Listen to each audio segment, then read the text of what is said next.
Bismillahirrahmanirrahim. Assalamualaikum warahmatullahi wabarakatuh. Alhamdulillah alladzi anzala sakinata fi qulubil mu'minin liyazdadu imanan ma imanihim.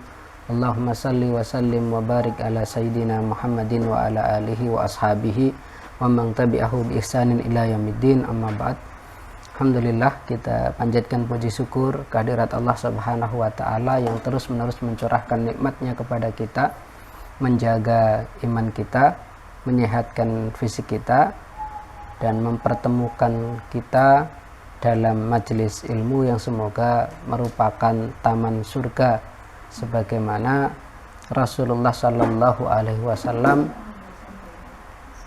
menganjurkan kita untuk merapat ketika bertemu dengan taman surga.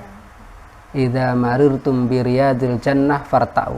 Jika kalian melihat taman-taman surga maka singgahlah. Ma riyadul jannah. Sebagian sahabat bertanya, ma riyadul jannah, apa itu taman surga wahai Rasulullah? Beliau menjawab, halaqah zikr, halaqah zikir atau majelis ilmu. Dan semoga dengan taman surga yang kita ikuti di dunia, kita nanti dimudahkan oleh Allah Subhanahu wa taala mendapatkan taman surga dan masuk ke dalam surga di akhirat kelak. Salawat serta salam semoga tetap tercurah kepada uswatun hasanah kita Rasulullah Muhammad sallallahu alaihi wasallam yang telah memberikan contoh dan keteladanan kepada seluruh umatnya, dan semoga kita semua dimudahkan oleh Allah Subhanahu wa taala untuk meneladani beliau, mengikuti, berittiba dan mengamalkan sunnah-sunnahnya, dan semoga apa yang kita kaji terkait dengan hadis Arba'in Nawawi menjadi wasilah bagi kita untuk menghidupkan dan mengamalkan sunnah-sunnah beliau sehingga kelak kita mendapatkan syafaat Rasulullah Sallallahu Alaihi Wasallam. Kita melanjutkan hadis Arba'in Nawawi pada pekan ini, masuk hadis yang ke-8. An Ibni Umar radhiyallahu anhuma anna Rasulullah sallallahu alaihi wasallam qala umirtu an uqatilan nasa hatta yashhadu an la ilaha illallah wa anna Muhammadar Rasulullah wa yuqimus shalah wa yu'tuz zakah fa idza fa'alu dzalika asamu minni dima'ahum wa amwalahum illa bihaqqil Islam wa hisabuhum 'ala Allah taala. Rawahul Bukhari wa Muslim. Ani Ibni Umar, dari Ibnu Umar radhiyallahu anhuma, anna, bahwa sesungguhnya Rasulullah sallallahu alaihi wasallam qala, beliau bersabda, umirtu, aku diperintahkan, an uqatilan nasa, untuk memerangi manusia, hatta, hingga yashhadu,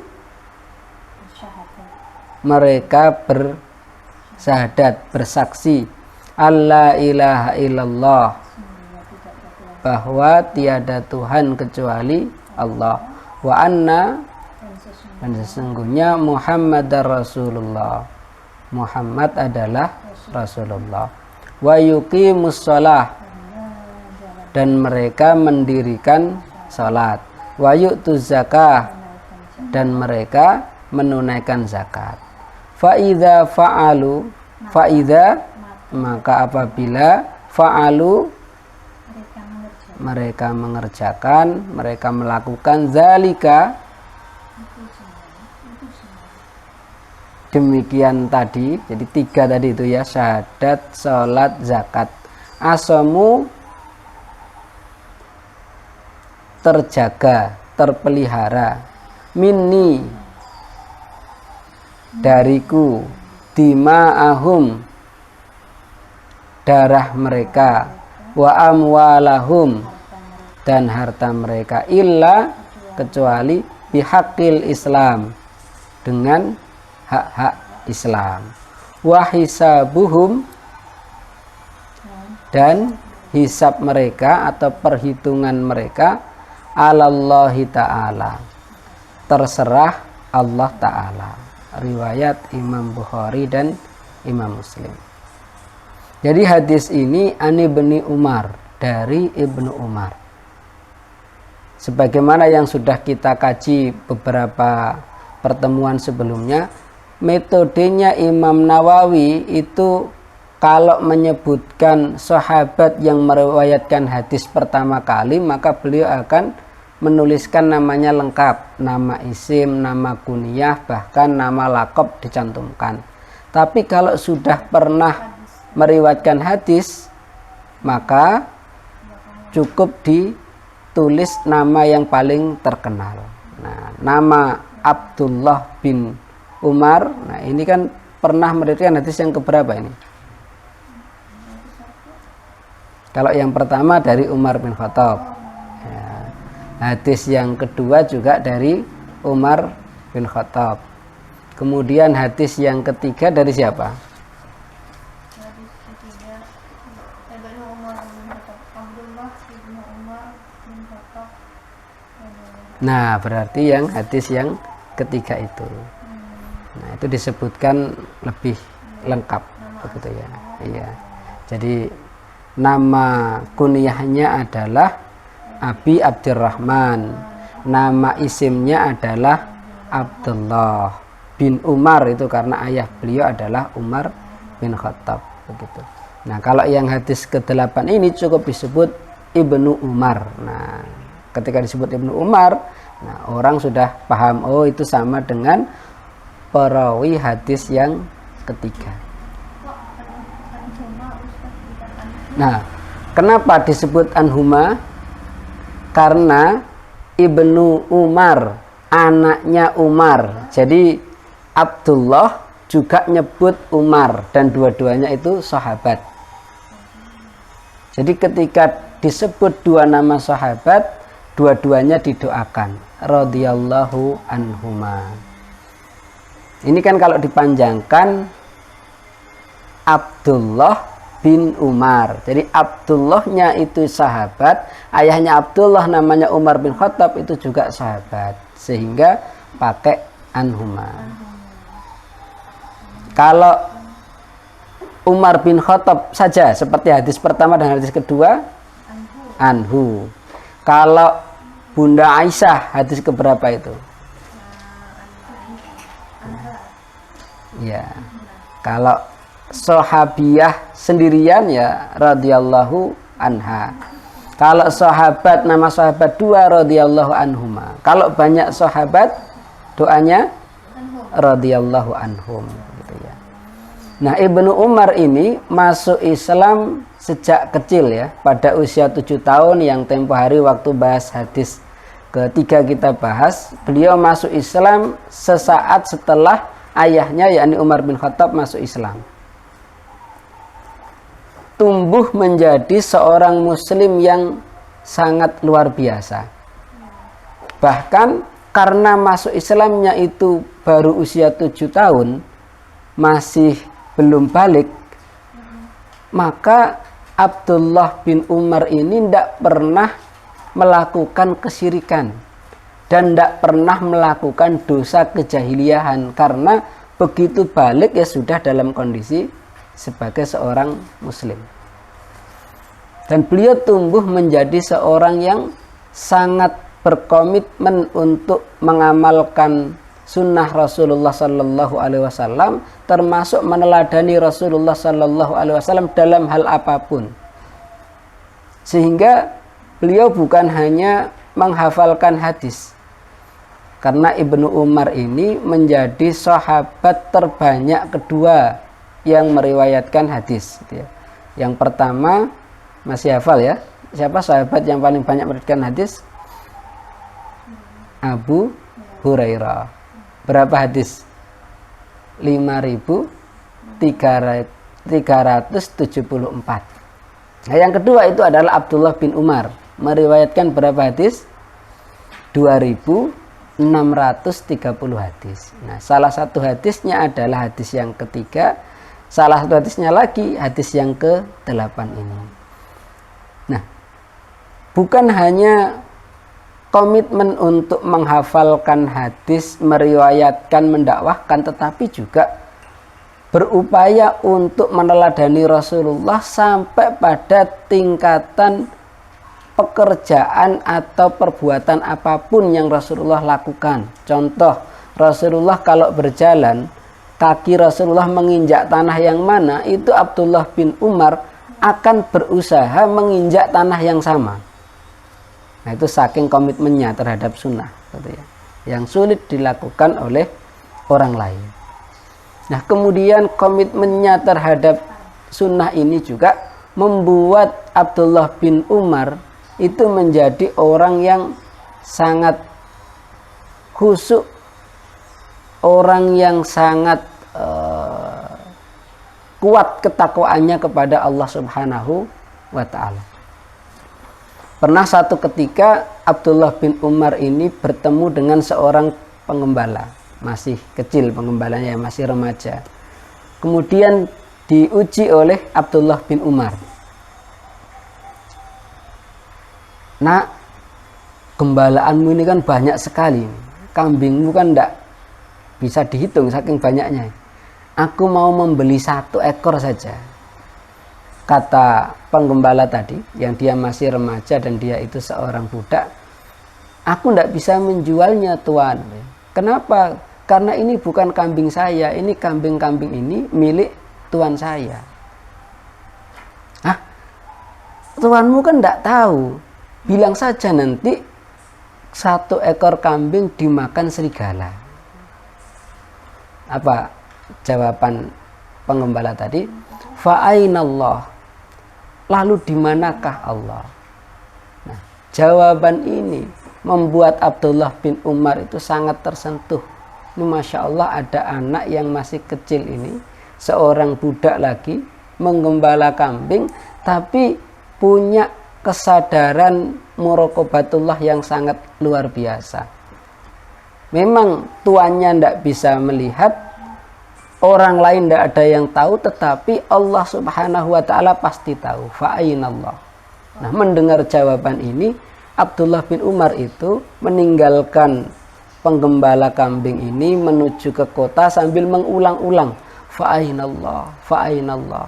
Nah, sampai di kota dia kemudian kumpulkan uangnya, dia kumpulkan hartanya, dia datangi tuannya penggembala kambing ini, lalu dia dimerdekakan.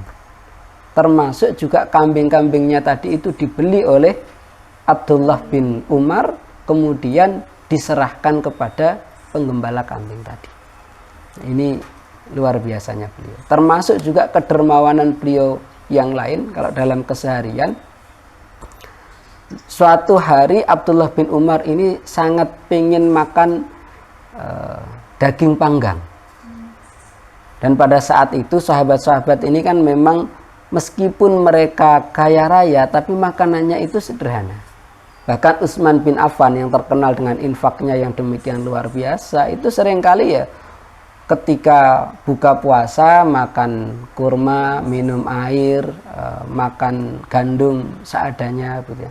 Nah, demikian pula Abdullah bin Umar. Satu ketika dia sangat ingin makan daging panggang. Nah, akhirnya dia beli, nah sudah disiapkan ini, Masya Allah hari ini bisa makan daging panggang ini, hari yang istimewa. Ternyata datang pengemis minta sesuatu, dan Abdullah bin Umar waktu itu, wah adanya daging panggang ini, akhirnya dikasihkan.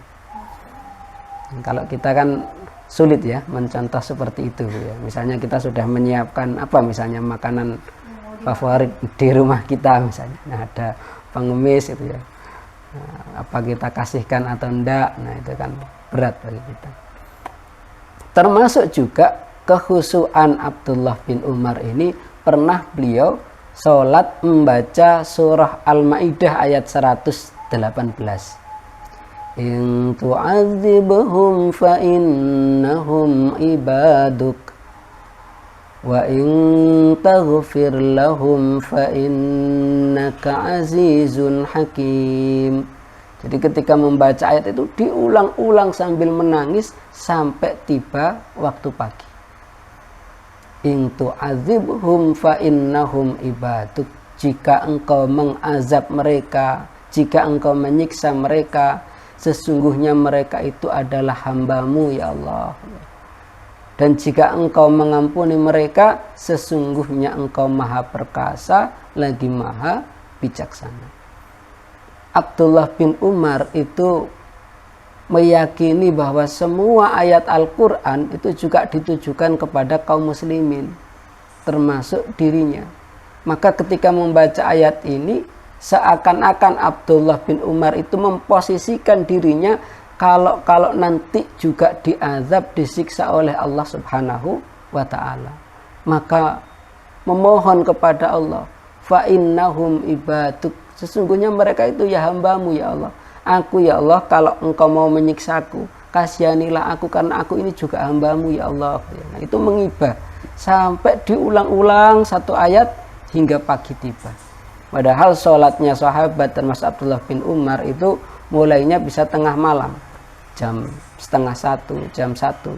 Tidak seperti kita. Kalau kita kan astagfirullah, nah itu mungkin baru bangun gitu ya, atau bahkan assalatu wassalamu alaik, nah itu baru mungkin bangun gitu ya, sehingga kita tidak sempat baca ayat-ayat yang panjang ya, seadanya gitu ya. Tapi alhamdulillah itu lebih baik gitu ya, daripada tidak bangun saat fajar, akhirnya ketinggalan sholat subuh. Makanya sekarang itu ada klub, diantaranya namanya Before Sunset, sunset, iya, sunrise. Kalau sunset lah matahari terbenam ya. Before sunrise. Oh ikut juga. Oh, ya. Jadi membudayakan untuk bangun pagi, sholat subuh, dan juga sebelum pagi diisi dengan aktivitas-aktivitas yang positif begitu ya, termasuk juga mungkin infak subuh atau sedekah subuh dan sebagainya begitu ya. Kalau di luar negeri itu ada apa namanya judulnya, The 5 AM Club. Nah, komunitas jam 5 pagi, dan itu sudah jadi buku ya, jadi buku, dan yang baca itu sangat banyak karena sudah dicetak berapa juta eksemplar gitu ya, diterjemahkan ke dalam berbagai bahasa termasuk Indonesia. Jadi sederhana, bagaimana bangun pagi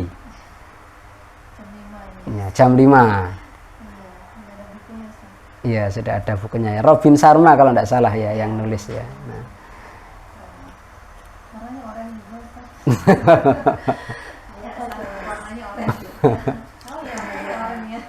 Nah, ini bagaimana Abdullah bin Umar itu komitmennya luar biasa terhadap ibadah sunnah pun demikian.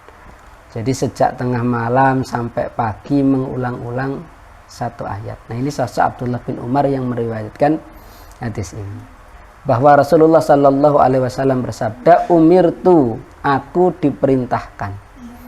Kalau Rasulullah mengatakan umirtu, berarti siapa yang memerintahkan? Ini kan nggak disebut siapa fa'ilnya kan? Umirtu berarti siapa yang memerintahkan?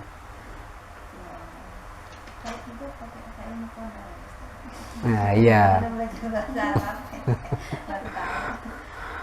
Berarti siapa yang memerintahkan? Allah. Jadi kalau Rasulullah bersabda umirtu, pasti yang memerintahkan adalah Allah, karena tidak ada yang bisa memerintah Rasulullah kecuali Allah. Kalau sahabat berkata umirtu, berarti siapa yang memerintahkan? Rasulullah Sallallahu Alaihi Wasallam, karena yang memerintah para sahabat adalah Rasulullah. Nah, kalau kita mengatakan umirtu, siapa yang memerintahkan? Kalau yang kemarin di kajian Ahad sore, bapak-bapaknya jawab istri. Oh, berarti istri itu diperintah oleh suami, itu diperintah oleh istri. Jadi masuk dalam klub, bukan Before Sunrise tapi klubnya Isti. Nah, ada Isti. Ikatan suami takut istri. Jadi yang merintah istrinya gitu ya. Dan semua yang dilakukan oleh Rasulullah Sallallahu Alaihi Wasallam itu atas perintah Allah Subhanahu wa Ta'ala. Jadi tidak ada yang kemudian bertentangan dengan perintah Allah Subhanahu wa Ta'ala. Dan Rasulullah ketika mendapat perintah Allah Subhanahu wa Ta'ala, meskipun berat, Rasulullah akan melakukan. Termasuk perintah ini, karena ini perintah untuk memerangi manusia. Dan itu ada ayatnya bahwa ayat perintah perang itu termasuk yang paling berat. Di surah Al-Baqarah ayat 216. Kutiba alaikumul qitalu wa huwa kurhul lakum wa asa an tukrihu syai'an wa huwa khairul lakum wa asa an tuhibbu syai'an wa huwa syarrul lakum wallahu ya'lamu wa antum la ta'lamun. Telah diwajibkan kepada kalian untuk berperang, padahal perang itu adalah sesuatu yang kalian benci. Boleh jadi kalian membenci sesuatu padahal ia amat baik bagimu, dan boleh jadi kamu menyukai sesuatu padahal ia buruk bagimu. Sesungguhnya Allah mengetahui, maha mengetahui, sedangkan kalian tidak mengetahui. Jadi perintah ini berat, uqatilun nas itu. An uqatilan nas, untuk memerangi manusia. Tapi karena yang memerintah adalah Allah, ya dilakukan oleh Rasulullah Sallallahu Alaihi Wasallam. Dan banyak perintah Allah yang berat secara psikologis bagi Rasulullah tapi tetap dilakukan. Contoh yang lain apa? Perintah dari Allah yang berat secara psikologis bagi Rasulullah untuk menjalankan tapi tetap dilaksanakan. Nah, selain hadis ini, selain perang gitu ya. Nah, hijrah juga berat. Kenapa? Karena meninggalkan tanah air. Sampai ketika di Madinah itu Bilal itu demam, dan demamnya itu karena kangen dengan kampung halaman. Padahal Bilal itu tidak asli Mekah. Jadi bayangkan bagaimana beratnya bagi Rasulullah dan para sahabat yang memang asli Mekah, lahir di Mekah, sebagian keluarganya atau kerabatnya masih ada di Mekah, hartanya ditinggal di Mekah. Nah, itu berat tapi tetap dilakukan. Apalagi contohnya, perintah yang secara psikologis berat bagi Rasulullah.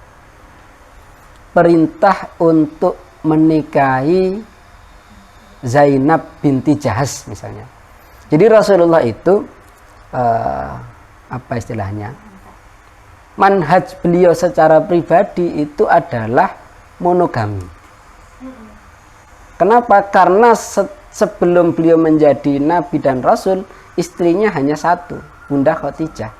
Sampai Bunda Khadijah wafat, saat itu kan Rasulullah sudah menerima wahyu, tetap hanya Bunda Khadijah.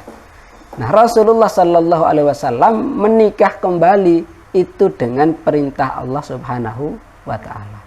Termasuk ketika menikahi Bunda Aisyah. Nah, itu kan datang malaikat Jibril membawa apa? Sulaman atau apa nama lain dari sulam itu? Kain yang kemudian di ini apa namanya? Dihias dengan benang, akhirnya bisa bentuk gambar.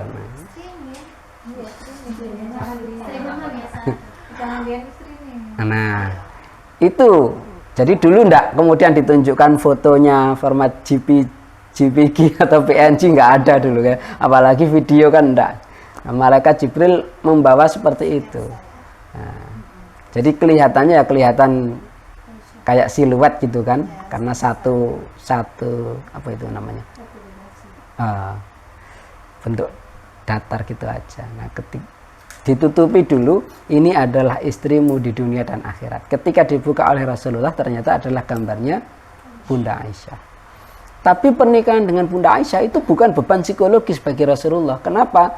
Karena itu sesuatu yang wajar, dan tidak ada satupun orang Arab saat itu yang mencela pernikahan itu.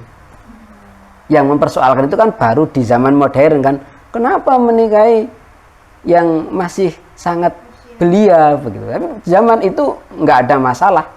Bahkan yang memusuhi Rasulullah semacam tokoh-tokoh kafir Quraisy satu pun tidak ada yang mencela, karena itu sudah menjadi tradisi yang umum gitu ya, menikah di usia segitu. Maka tidak kita temukan dalam riwayat kemudian ada kafir Quraisy yang mencela, tidak ada. Nah, pernikahan yang berat bagi Rasulullah diantaranya itu adalah menikahi Zainab binti Jahsy. Kenapa? Karena Zainab binti Jahsy ini adalah mantan istrinya Zaid bin Harisah. Zaid bin Harisah ini adalah anak angkat Rasulullah. Sempat dipanggil di masa jahiliyah itu Zaid bin Muhammad. Lalu diluruskan di dalam Islam bahwa tidak boleh menyamakan anak angkat dengan anak kandung. Nasabnya anak angkat harus dinasabkan kepada ayah kandungnya. Sehingga tidak boleh disebut Zaid bin Muhammad, tetapi disebut Zaid bin Harisah. Nah, itu berat. Kenapa? Karena tradisi masyarakat jahiliyah, anak angkat itu disamakan dengan anak kandung, otomatis juga tidak boleh menikahi mantan istri anak angkat. Tapi Allah Subhanahu wa Ta'ala ingin menghapuskan ajaran jahiliyah itu diganti dengan ajaran Islam, dan dalam tanda kutip yang harus berkorban adalah Rasulullah Sallallahu Alaihi Wasallam. Rasulullah yang harus mempraktekkan agar diteladani oleh umatnya, dalam artian masalah hukumnya itu clear gitu ya. Sehingga berat bagi Rasulullah, tetapi Rasulullah tetap melaksanakan karena itu perintah dari Allah. Umirtu, aku diperintahkan. Contoh yang lain, sesuatu yang kalau di zaman sekarang itu juga berat, tapi karena itu sudah menjadi hukum Allah, ya Rasulullah menjalankan. Ada hadis sahih diriwayatkan oleh Imam Abu Daud dan Tirmidzi. Rasulullah Shallallahu Alaihi Wasallam itu pernah mau mengimami sholat jamaah. Rasulullah sudah di depan para sahabat sudah berbaris rapi dalam shaf. Lalu Rasulullah Shallallahu Alaihi Wasallam bersabda, kama antum, tetaplah pada posisi kalian. Kemudian Rasulullah pergi dari masjid, Rasulullah pulang, Rasulullah mandi, kemudian balik lagi mengimami mereka. Setelah selesai sholat, ada sahabat yang memberanikan diri bertanya, wahai Rasulullah, mengapa engkau tadi mengatakan kepada kami kama antum, kemudian engkau pergi lalu balik lagi ngimami kami? Rasulullah Shallallahu Alaihi Wasallam menjawab, sesungguhnya aku juga manusia seperti kalian dan aku tadi dalam kondisi junub. Jadi lupa, belum mandi junub, sudah dalam posisi di masjid. Begitu ingat, beliau langsung pulang dulu untuk mandi junub, setelah itu balik lagi untuk ngimami. Pertanyaannya misalnya kalau zaman sekarang ada imam atau khotib begitu ya, waktu mau ngimami atau waktu mau khutbah Jumat, ingat kalau belum mandi junub, kira-kira akan izin ke jamaahnya atau terus wae sholat gitu, enggak taubat gitu ya? Kok kayaknya lebih banyak yang milih kedua, karena takut malu gitu ya. Jadi pembicaraan masjid sekampung atau bahkan viral sekota gitu ya kalau di-upload di medsos gitu ya.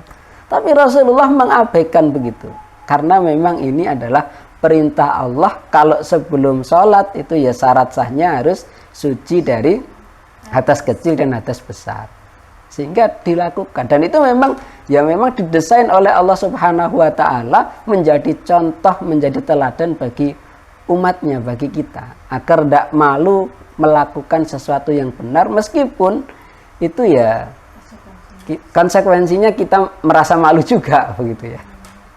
Jadi bayangkan kalau sekarang misalnya orang khotib begitu ya, khotib mau khutbah kemudian ingat, loh tadi belum mandi junub begitu ya. Itu misalnya nggak jadi khutbah, terus pamit ditanyai tak sama takmir, kenapa Ustadz? Saya lupa belum mandi junub. Atau paling-paling ya tetap aja khutbah gitu ya, kemudian sholatnya minta tolong diimami sama takmir gitu ya, biar yang batal sholatnya sendirian. Nah, tapi pilihan Rasulullah bukan seperti itu. Nah ini yang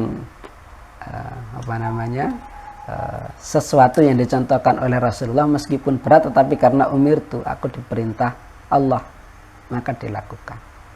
Nah kembali ke hadis ini, umirtu an uqatilan nas, aku diperintah untuk memerangi manusia. Berarti ini pasti apa? Makiyah atau Madaniyah? Pasti Madaniyah, karena perintah perang itu di Madinah. Ketika di Mekah dulu begitu dahsyat siksaan orang-orang kafir Quraisy, saat itu beberapa sahabat menghadap Rasulullah Sallallahu Alaihi Wasallam, terutama para perwira, mengatakan kesiapannya untuk berperang. Tapi apa jawaban Rasulullah Sallallahu Alaihi Wasallam?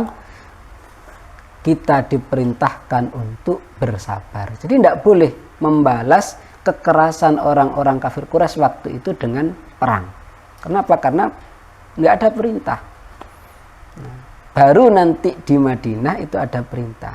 Tapi perintah untuk memerangi manusia itu, jadi An-Nas di sini pakai alif lam ma'rifat, artinya adalah orang-orang musyrik, bukan semua manusia, tapi manusia tertentu. Nah, orang-orang musyrik. Nah, kalau kita lihat nantinya, ini bisa jadi hadis ini asbabul wurudnya itu belakangan, bukan pada awal-awal di Madinah. Kenapa? Karena ketika awal-awal di Madinah, Rasulullah Sallallahu Alaihi Wasallam dan para sahabat, semua peperangannya itu adalah perang defensif. Jadi ada dua bentuk perang, perang defensif, ada ofensif. Kalau defensif berarti apa? Perang membela diri, mempertahankan negeri dari serangan luar, itu defensif. Kalau ofensif itu menyerang pihak lain. Syekh Dr. Yusuf Qaradawi di dalam fikih jihad menjelaskan semua peperangan Rasulullah Sallallahu Alaihi Wasallam itu adalah defensif. Kalau banyak ulama yang lain menjelaskan perang sampai dengan futuhnya Mekah itu semuanya adalah defensif, atau sampai dengan perjanjian Hudaybiyah itu adalah defensif. Setelah itu baru ofensif.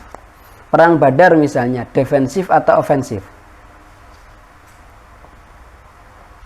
Perang Badar defensif. Kenapa? Karena tujuan awalnya itu kan bukan perang, tapi menghadang kafilah dagang untuk mengambil harta kaum muslimin yang sudah dijarah saat mereka hijrah ke Madinah. Harta yang ditinggalkan di Mekah itu kan diambil paksa, dijarah oleh orang-orang kafir Quraisy, sebagiannya digunakan untuk modal perdagangan. Nah ini ada kesempatan kafilah dagangnya Quraisy yang dipimpin oleh Abu Sufyan itu berangkat ke Syam, mau dihadang, ternyata lolos. Waktu kembali dari Syam juga mau dihadang, ternyata juga lolos, dan mereka mengirimkan surat kepada Abu Jahal di Mekah untuk melindungi kafilah dagang. Akhirnya Abu Jahal menyiapkan 1000 pasukan, 1000 tentara dengan senjata lengkap, dan mereka inilah yang akhirnya bertemu dengan Rasulullah dan para sahabat.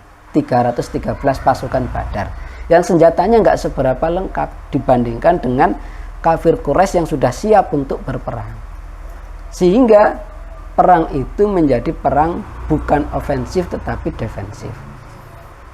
Kemudian setelah itu perang besar apa? Setelah perang Badar, perang Uhud. Nah, perang Uhud defensif atau ofensif? Defensif juga. Kenapa? Karena orang-orang kafir Quraisy ingin menyerang Madinah sebagai bentuk pembalasan terhadap kekalahan mereka pada perang Badar. Oleh Rasulullah dan para sahabat disambut di luar Madinah, tepatnya di Bukit Uhud, maka meletuslah perang Uhud. Jadi defensif. Setelah itu perang besar berikutnya apa? Perang Khandaq atau perang Ahzab. Defensif atau ofensif? Defensif juga, karena orang-orang kafir Quraisy membangun sekutu bersama dengan kabilah Ghatafan dan yang lain, sampai terkumpul 10.000 pasukan mau menghancurkan Madinah. Nah, Madinah bertahan dengan strategi yang ditawarkan oleh Salman Al-Farisi dengan membangun parit atau Khandaq, sehingga perang Ahzab juga dikenal dengan nama perang Khandaq. Nah, itu juga defensif. Perang besar berikutnya apa? Fathu Mekah, ya, yang sangat besar. Tapi Fathu Mekah itu kan nggak sampai terjadi pertumpahan darah, gitu ya.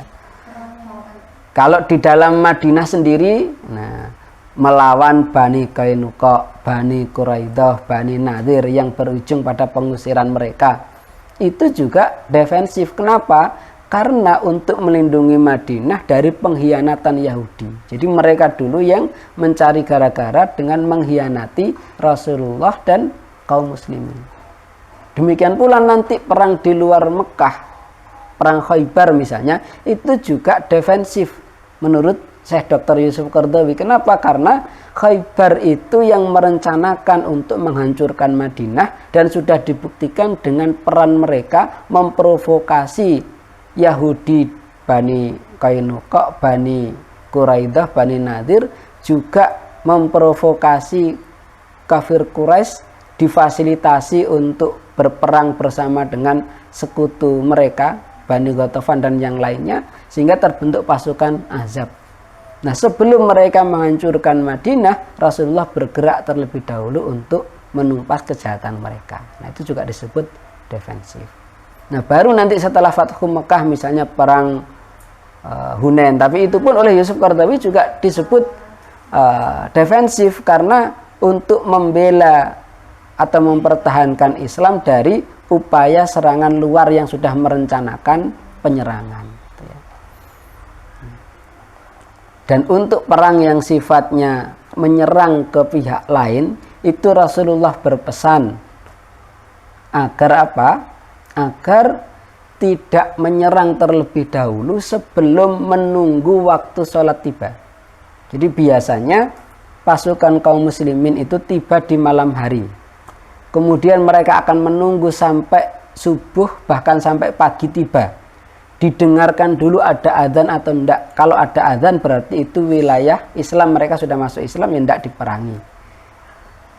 Kalau sudah enggak ada adzan, sudah pagi, kemudian mereka ini mau menyerang, itu juga enggak langsung menyerang, tapi ditawari dulu apakah mau masuk Islam. Kalau mau masuk Islam, ya tidak diperangi. Kalau ternyata mereka tidak mau masuk Islam tapi mau berdamai membayar jizyah, juga tidak diperangi. Tapi kalau mereka masih mentang-mentang, masih arogan, bahkan menantang, maka akhirnya meletuslah perang. Jadi tujuannya itu sebagaimana hadis ini, hatta yashhadu an la ilaha illallah wa anna muhammadar rasulullah, sampai mereka bersaksi la ilaha illallah muhammadar rasulullah, jadi bersyahadat. Wa yuqimus shalah, mendirikan salat, wa yu'tuz zakah, dan menunaikan zakat. Jadi tidak benar apa yang dituduhkan oleh orientalis barat semacam Nixon gitu ya, dan juga sebagian cendekiawan muslim tetapi terpengaruh oleh orientalis seperti Nixon yang mengatakan perangnya Rasulullah itu ada motif politik dan ekonomi. Enggak. Tetapi dalam rangka ini. Karena kalau mereka sudah masuk Islam, ya enggak diperangi. Kalau mereka misalnya berdamai membayar jizyah, juga enggak diperangi. Jadi bukan motif politik, bukan motif ekonomi. Jadi bukan menjajah, gitu ya. Dan itu pun juga bukan berarti menyebarkan Islam dengan pedang. Tetapi logikanya itu adalah ketika dakwah ini nyampe ke segala penjuru tanpa dihambat, maka tidak akan ada perang. Tetapi ketika dakwah itu kemudian dihadang dengan kekuatan politik dan kekuasaan, maka kekuatan politik dan kekuasaan itu harus dihilangkan agar dakwah itu bisa nyampe tanpa ada yang mengganggu. Dan itu yang akhirnya membuat orang itu masuk Islamnya ya la ikraha fiddin, tidak ada yang dipaksa untuk masuk Islam. Nah, apalagi kalau memang sudah terang-terangan punya niat jahat untuk menyerang Madinah gitu ya. Jadi ini yang kemudian juga kenapa para ulama itu ketika membahas hadis ini diberi judul hurmatul muslim atau hirmatul muslim, kehormatan seorang muslim. Karena kalau seseorang itu sudah bersyahadat, sholat dan zakat itu tidak boleh diperangi. Bahkan bersyahadat saja itu sudah tidak boleh diperangi.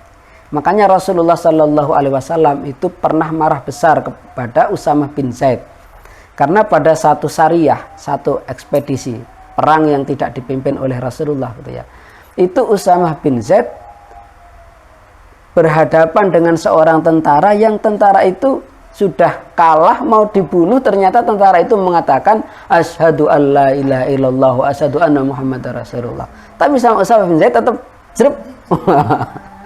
Ketika terdengar Rasulullah marah, kenapa engkau membunuh orang padahal sudah bersyahadat? Kata Usamah bin Zaid, orang itu pura-pura ya Rasulullah. Kata Rasulullah, apakah engkau sudah membelah dadanya sehingga tahu isi hatinya kalau orang itu berpura-pura?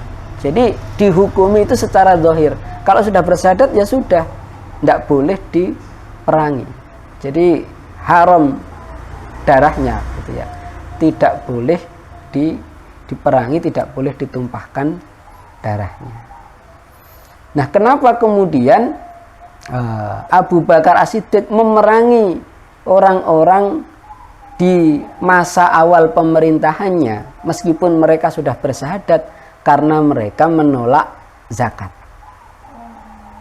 Jadi dengan hadis ini itu menjadi dalil boleh untuk memerangi orang yang tidak sholat dan tidak mau membayar zakat. Tapi yang memerangi itu adalah pemerintah kaum muslimin, bukan pribadi. Kalau kita tidak boleh, kalau ada tetangga nggak sholat tak perangi, tidak boleh gitu ya. Ada tetangga kaya nggak mau bayar zakat tak perangi, itu juga tidak boleh. Ini yang boleh memerangi adalah pemerintah gitu ya. Ini wewenangnya pemerintah.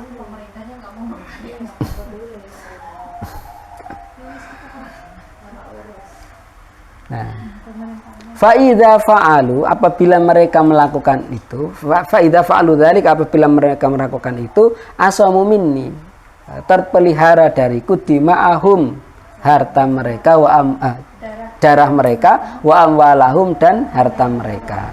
Jadi kalau sudah bersyahadat, sholat, zakat itu tidak boleh diperangi, tidak boleh dibunuh.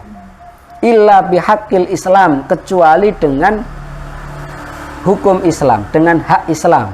Nah, jadi ada 3 golongan meskipun sudah masuk Islam tapi kemudian boleh dihukum mati. Yang pertama apa? 3 golongan yang boleh dihukum mati meskipun sudah masuk Islam. Ya, yang pertama adalah orang yang sudah menikah tapi berzina. Nah, itu dihukum mati dengan dirajam.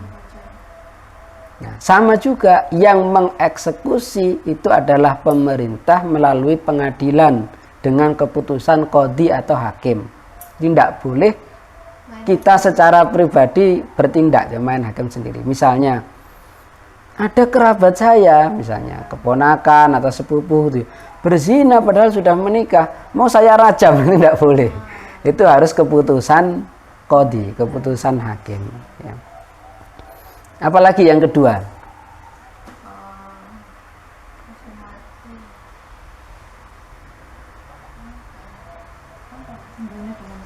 ya, orang yang membunuh. Nah, itu hukumannya adalah qisas.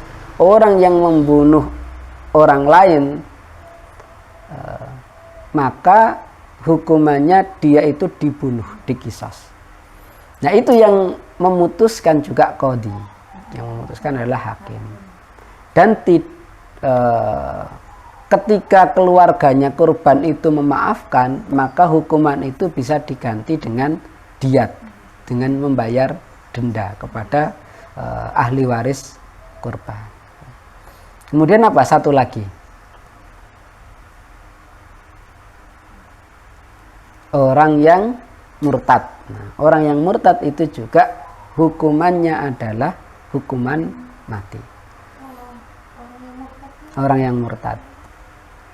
Dan itu pelaksanaannya semuanya juga tidak secara tiba-tiba. Yang memutuskan juga qadhi dan diberi kesempatan 40 hari untuk bertobat, 40 hari didakwai. Kalau tidak mau kembali ke dalam Islam, maka dilakukan eksekusi hukuman mati.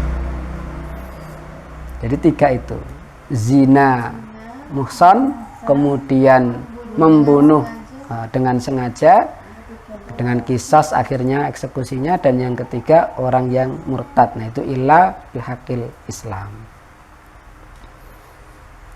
Kemudian wa hisabuhum 'alallahi ta'ala, dan hisab atau perhitungan mereka terserah Allah Ta'ala. Artinya apa? Mungkin ada orang yang pura-pura bersyahadat. Seperti siapa misalnya? Abdullah bin Ubay bin Salul dan teman-temannya dari kalangan kaum munafikin di Madinah. Jadi yang dijadikan patokan hukum itu adalah secara zahir. Kalau sudah bersyahadat ya sudah menjadi seorang muslim meskipun hatinya tidak beriman. Atau pura-pura sholat, ya nggak pakai wudhu. Kemudian kalau orang-orang munafik pada masa itu kan sholat maghrib itu ya sholat jamaah bersama Rasulullah, tapi kalau isya sama subuh mereka tidak sholat. Dan sholat yang paling berat bagi munafik itu adalah isya dan subuh. Zakat juga begitu. Kalau misalnya seharusnya dia wajib zakat itu 5 ekor unta, tapi hanya menyerahkan 1 ekor unta sebagai formalitas, ya sudah, nanti perhitungannya, hisabnya itu terserah Allah Subhanahu wa Ta'ala. Karena yang dihukumi itu secara zahir. Nah, pertanyaannya, kenapa puasa dan haji tidak dimasukkan di sini? Padahal sama-sama rukun Islam. Kenapa? Jika mampu. Jika mampu. Kalau zakat? Zakat kan juga jika mampu, gitu ya. Oh, ini zakat fitrah kan, Ustaz? Enggak, ini zakat mal, karena yang diperangi oleh Abu Bakar itu zakat mal, bukan zakat fitrah, ya. Kenapa? Karena orang yang tidak puasa itu tidak sampai hukuman mati. Tetapi kata Imam Nawawi rahimahullah, bukan di hadis arba'in ya, tetapi di Syarah Sahih Muslim, sama di kitab fikih yang ditulis oleh beliau, orang yang tidak puasa itu cukup hukumannya dipenjara dengan tidak diberi makan.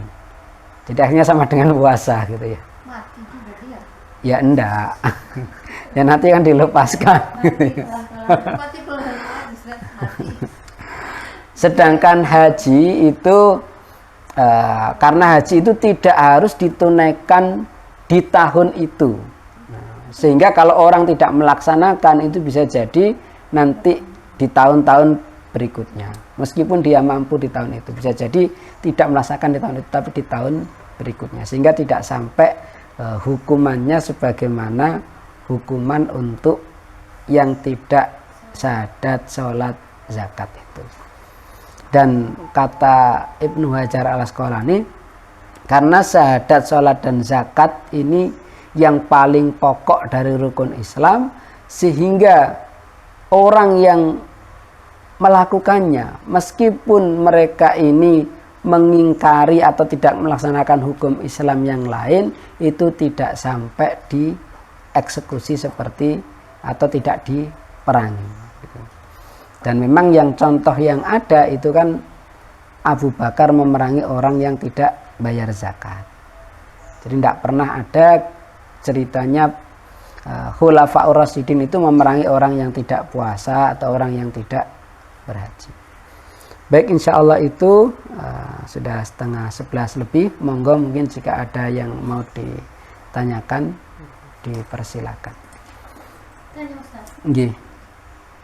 Tadi kan seperti Zaid bin Harithah itu tidak boleh dinasabkan kepada Rasulullah kan? Iya. Zaman sekarang itu kan banyak orang yang mengangkat anak tapi Iya. diaktein, dibuatkan akte atas nama bapak angkat.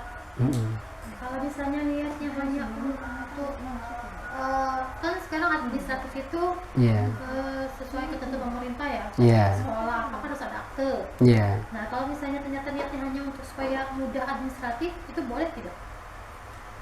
Kan harusnya tidak boleh dibuatkan akte karena akte itu kan pasti bin siapa gitu kan. Kecuali kalau Iya. akte lain antara akte pengangkatan anak sama akte kelahiran. Kalau orang tuh banyak yang membuatnya akte kelahiran atas nama si bapak angkat. Itu walaupun mungkin niat awalnya untuk tertib administratif gitu. Iya. Itu boleh nggak? Seharusnya kalau akte kelahiran tetap ayah dan ibunya ayah ibu kandung. Tapi yang surat keterangan adopsi itu yang ke bapak angkat. Kan ada sendiri kan surat adopsi kan. Nah itu yang ke ayah ibu angkat. Tapi kalau akte kelahiran itu kan yang disebutkan ayah dan ibu kandung, mestinya ya tetap ayah dan ibu kandung. Ini tidak boleh sama sekali. Tidak boleh dibikin akte kelahiran. Ya akte kelahiran kalau atas nama orang, bikin akte kelahiran atas nama orang tua kandung. Bapak angkat. Orang tua kandung. Tetap atas kan tidak masalah kan secara administrasi kalau akte kelahirannya tetap atas nama ayah dan ibu kandung kan tidak masalah. Cuma memang sekarang itu kenapa orang melakukan itu khawatir ini. Kalau dia tahu bahwa saya ini ayah angkat, dia akan memperlakukan saya tidak seperti ayah kandung. Padahal ya kalau di dalam Islam ya itu harus dijelaskan bahwa anak kandung ya anak kandung, anak angkat ya anak angkat. Tetapi tetap bisa meskipun anak angkat membangun hubungan sekuat hubungan dengan anak kandung. Karena orang yang bersaudara dengan persahabatan saja itu bisa kok lebih kuat dari persaudaraan dengan saudara kandung begitu ya. Nah ini yang harus diluruskan di masa sekarang ya. Meskipun juga kadang ya ini ya sulit dan kita tidak bisa memaksa gitu ya. Karena memang juga ada sebagian kenalan saya gitu ya yang punya anak angkat kemudian ya memang nggak dikasih tahu kalau dia itu anak angkat, ya dikasih tahunya ya anak kandung. Biar apa? Biar ya ini nganggapnya itu anak kandung gitu ya. Orang tua kandung begitu. Dan memang seringkali ketika sudah besar dikasih tahu bahwa dia itu anak angkat, memang kadang-kadang ada perasaan loh kok saya ternyata bukan anak kandung begitu. Itu sering memang kejadian. Tapi ya itu di antara kita mengamalkan kulil haq walau kana murran, katakan yang benar meskipun pahit. Nah dalam hal itu kadang kan kita salah mengartikan, kita mengatakan kejelekan saudara kita di hadapan orang banyak dengan hadis itu kulil haq walau kana murran, padahal harusnya hadis itu kita mengatakan kebenaran meskipun kebenaran itu pahit bagi kita, bukan bagi yang kita tuju bagi orang lain, tapi bagi kita. Nah, kita misalnya ngangkat anak, nah kita katakan kalau itu anak angkat, nah itu kan pahit bagi kita, tapi itu kebenaran kita sampaikan. Dan memang banyak ya termasuk ini ya kenalan teman yang punya anak angkat itu merasa berat. Maksudnya nggak terbatas waktu. Misalnya gini, bisa kita memilih waktu tunggu anak dewasa. Iya, iya bisa. Karena kita mempelajari psikologi anak. Iya. Kalau masih kecil nanti takutnya ya secara psikologis. Kita sampaikan. Iya, terutama pada saat menikah. Oh, iya. Karena menikah itu kan harus wali nasab. Sepanjang ada wali nasabnya ya harus wali nasab. Kalau ndak ada baru wali hakim. Dan orang tua angkat itu kan ndak termasuk wali hakim. wali hakim itu yang ditunjuk oleh pemerintah. Pahit banget itu rasanya. Tapi itu kan perempuan. Iya perempuan, laki-laki kan bebas. nggak perlu wali kan kalau menikah laki-laki itu. Saya yang angkat anak perempuan itu Iya, sedih banget. iya.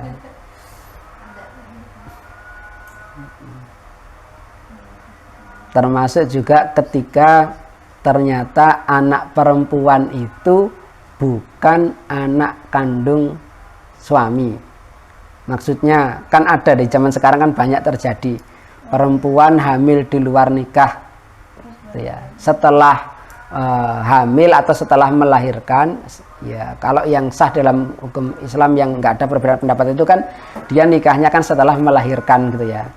Nah tapi biar tidak malu anak yang entah milik siapa ini kemudian dinasabkan kepada bapaknya padahal itu bukan ayah kandung.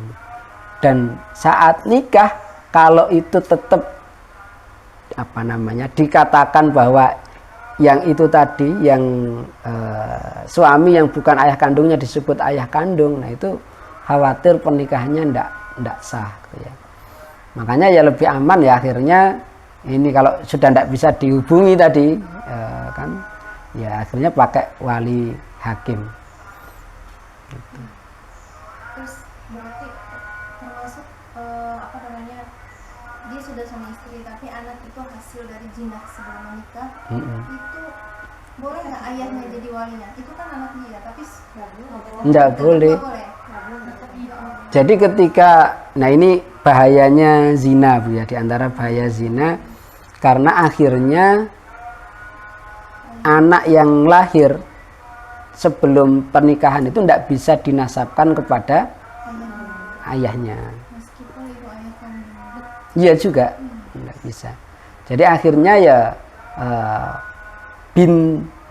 binti bukan binti kepada ibunya, nasabnya itu kepada ibunya.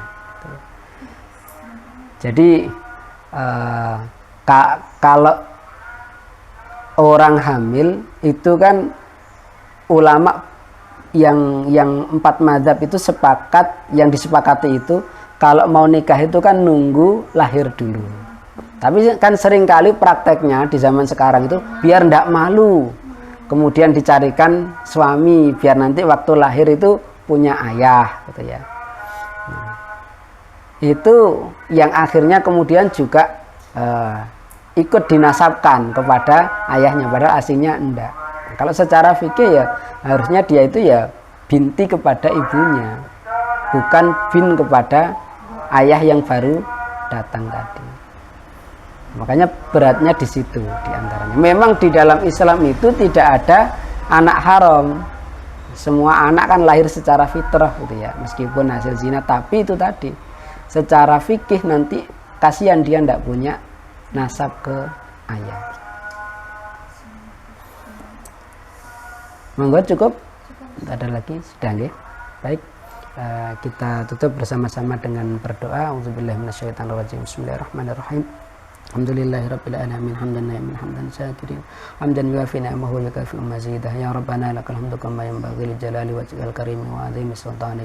Allahumma shalli ala sayidina Muhammad. Alhamdulillahirabbil alamin.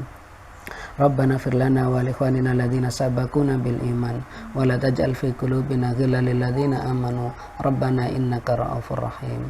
Allahumma la tada' lana dhanban illa ghafartah wa la hamman illa farajtah wa la daynan illa qadaitah wa la maridan illa syafaitah wa la hajatan min hawaijid dunya wal akhirah illa qadaitaha ya arhamar rahimin. Rabbana la tuzigh qulubana ba'da idh hadaitana wa hab lana min ladunka rahmah innaka antal wahhab. Rabbana hab lana min azwajina wa dhurriyyatina qurrata a'yun waj'alna lil muttaqina imama. Allahumma ya muqallibal qulub tsabbit qulubana ala dinik. Allahumma innaka ta'lam anna hadhil qulub qad istamat ala mahabbatik wal taqat ala ta'atik wa tawahadat ala da'watik wa ta'ahadat ala nusrati syariatik wa wastikillahumma rabbitataha wa adimuhdaha wa hdiha subulaha wa mla'ha binurika alladhi la yahbu wa syrah suduraha bi faydil imani bik wa jamili tawakkuli alaik wa ahyiha bi ma'rifatik wa amitha ala syahadati fi sabilik innaka ni'mal maula wa ni'man nasir. Allahumma izil Islam wal muslimin wa adil syirka wal musyrikin. Allahumma ansur ikhwanana al mujahidin fi Filistin. Allahumma ansur ikhwanana al mujahidin fi Gaza. Allahumma ansur ikhwanana al mustad'afin fi kulli makan. Rabbana taqabbal minna innaka antas samiul alim wa tub alaina innaka antat tawwabur rahim. Rabbana atina fid dunya hasanah wa fil akhirati hasanah wa qina adzabannar. Subhana rabbika